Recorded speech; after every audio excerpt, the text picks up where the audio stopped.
ডুবে যাওয়ার ১০৯ বছর পার হয়ে গেলেও বিখ্যাত জাহাজ টাইটানিককে আটলান্টিক মহাসাগরের তলদেশ থেকে এখনও তোলা হয়নি। তবে জাহাজটি তুলতে কি প্রযুক্তি অপারগ, নাকি জাহাজটি তোলার মতো সক্ষমতা এখনও পৃথিবীর নেই?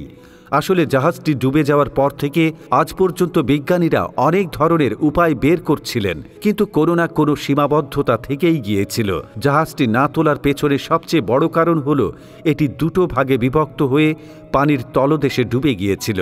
অন্য সাধারণ জাহাজগুলো বেশিরভাগই অক্ষত থাকে এবং যেমন ওজনের হোক না কেন প্রযুক্তির সাহায্য নিয়ে সেগুলো তোলা যায়, কিন্তু পানির এত গভীরে তার উপর এত বেশি ওজনের একটি জাহাজ তোলা সহজ ব্যাপার নয়।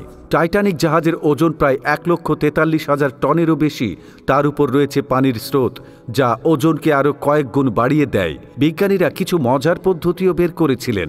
তারা পিংপং বলের সাহায্যে নিয়েছিলেন টাইটানিক তোলার জন্য। তারা চেয়েছিলেন জাহাজটিকে প্রথমে হাজার হাজার পিংপং বল দিয়ে ভর্তি করবেন, তারপর সেগুলো পানির সংস্পর্শে এসে ফুলে উঠবে। বল ফুলে উঠলে জাহাজও ভেসে উঠবে। পরে কোনো সাবমেরিন কিংবা চুম্বকের সাহায্যে সেটিকে টেনে আনা যাবে। কিন্তু পরে এটি ভেবে দেখলেন যে গভীর সমুদ্রের ভেতর যেতে যেতে পিংপং বল ফেটে যাবে। পরে এ চেষ্টা বিফলে যায়। আমেরিকান একজন ইঞ্জিনিয়ার বরফ দিয়ে জাহাজ তোলার কথা বলছিলেন। বরফের ঘনত্ব পানির চেয়ে কম, তাই তিনি ভেবেছিলেন টাইটানিক যে জায়গায় আছে সেই জায়গায় যদি বরফ দিয়ে পরিপূর্ণ করা যায় তাহলে জাহাজটি পানির উপর ভেসে উঠবে। কিন্তু এই পদ্ধতির জন্য প্রায় ৫০০,০০০ টন লিকুইড নাইট্রোজেন প্রয়োজন ছিল।